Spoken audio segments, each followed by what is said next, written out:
नमस्कार प्रिय शेतकरी बंधूंनो, आज मी आहे आमचे शेजारी आणि आमच्यावर प्रेम करणारे लहानपणापासून, तर त्यांचा परिचय करून देतो। शेतकरी आहेत पंजाबराव काळे, मारुतीपेठ, तालुका मेखर, जिल्हा बुलढाणा। हे त्यांचं हळदीचं पीक आहे। बघा हळदीची उंची बघा। आज आता 20 डिसेंबर आहे, तर 20 डिसेंबरचा विचार केला तर शेतकरी बंधूंनो, हळद ही हिरवी आहे, हळदीमध्ये रस सुद्धा चांगला आहे। आणि सर्व ट्रीटमेंट भाऊ आपण कुठून घेतली? साई कृपा कृषी सेवा केंद्र खामगाव। साई कृपा कृषी केंद्र खामगाव इथून ट्रीटमेंट घेतलेली आहे आणि त्यांच्या प्लॉटला व्हिजिट देण्यास मी या ठिकाणी आलेलो आहे। तर या प्लॉटचं वैशिष्ट्य असं आहे की एकदम कमी खर्चात हा प्लॉट आपण डेव्हलप केलेला आहे। तुम्ही किती फवारण्या घेतल्या? 2 फवारण्या घेतल्या। 2 फवारण्या आणि खताचे 2 डोस। खताचे 2 डोस खताचे 2 फवारण्या एवढंच त्यात केलेलं आहे। पण आज या शेतातून 2 एकरातून मिनिमम 4 लाखाची हळद त्यांना होईल अशी अपेक्षा आहे। त्याचं कारण की या हळदीला फुटवे भरपूर आहेत।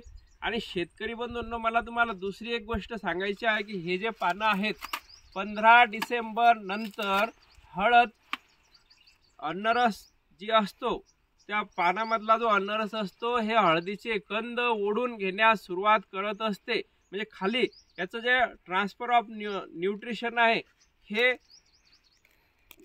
ज्याची जे डायरेक्शन असते ही अपोजिट डायरेक्शन होते 15 डिसेंबर नंतर हळदीची। म्हणजे जे कंद आज फक्त अंगठ्या एवढा कंद असेल, तर तो 15 डिसेंबर ते 15 जानेवारी पर्यंत वाढणार नाही। पण 15 जानेवारी नंतर जेव्हा हळदीचे पूर्ण पानं जे आहेत हे खाली बसतील, हे पिवळे पडतील, यातला पूर्ण अन्नरस ते कंद ओढून घेतील, तेव्हा हळदीचा कंद हा जाड होत असतो। म्हणून हळदीचे कंद 15 जानेवारी 15 फेब्रुवारी नंतरच भरायला सुरुवात होत असते। सुरुवात तर आताच होत आहे, पण कंदाची साईज तेव्हा जास्त वाढते। हा पहिला विषय। म्हणून हा करपा रोग नाही, हे मला तुम्हाला सर्व शेतकरी बंधूंना सांगायचं आहे। हा करपा नाही, यातील अन्नरस हा डायरेक्शन जी आहे ती रिव्हर्स होत असते। दुसरा विषय आहे शेतकरी बंधूंनो, की जेव्हा तापमान 25 अंश सेल्सिअसच्या खाली जाते, तेव्हा हळद जी आहे ही हळद पिवळी पडायला सुरुवात होत असते।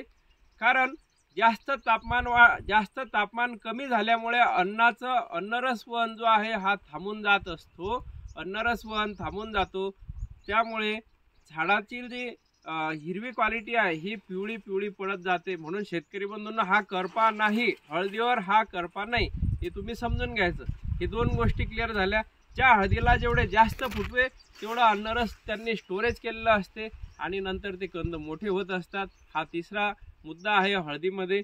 तर हळदीचं पाणी शेतकरी बंधूंनो, जवळपास बरेच दिवस म्हणजे शेवटच्या क्षणापर्यंत हळदीला पाणी द्या।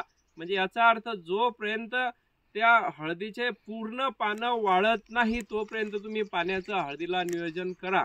आणि हे 3-4 गोष्टी महत्त्वाच्या असतात हळदीमध्ये जेवढे जास्त बेड उंच, तेवढं सुद्धा हळदीची क्वालिटी चांगली राहते। तर आपण हळदीच्या ह्या 2-4 गोष्टी लक्षात ठेवा शेतकरी बंधूंनो। या दिवसात phosphoric acid, humic acid, magnesium sulphate जेवढं शक्य होईल तेवढं आपण ठिबकमधून सोडून द्या। 15 डिसेंबर नंतर ही काळजी घ्या। धन्यवाद। अंकुश खाडे, साई कृपा कृषी केंद्र खामगाव। 1 मिनिट, तुम्ही ही जी आपण ट्रीटमेंट घेतली याच्यावर समाधानी आहेत का? हो, बरं, धन्यवाद। खर्चात ही ट्रीटमेंट भेटल्यामुळे खर्च वाचला आणि उत्पन्न पाहिजे तसं अपेक्षेप्रमाणे होऊन राहिलं। साहजिक आहे, 2 एकरात जर आपल्याला 4 लाखाचं उत्पन्न होत असेल तरी आपण समाधानी। कारण कसं आहे, शेवटी मार्केट जे आहे, मार्केट रेट आहेत। आज हळद ही 15, 16, 17 हजार रुपये क्विंटल आहे। उद्या जर 25,000 गेली तर नक्कीच 4 लाखाच्या ठिकाणी आपलं उत्पन्न 5-5.5 लाखावर जाईल।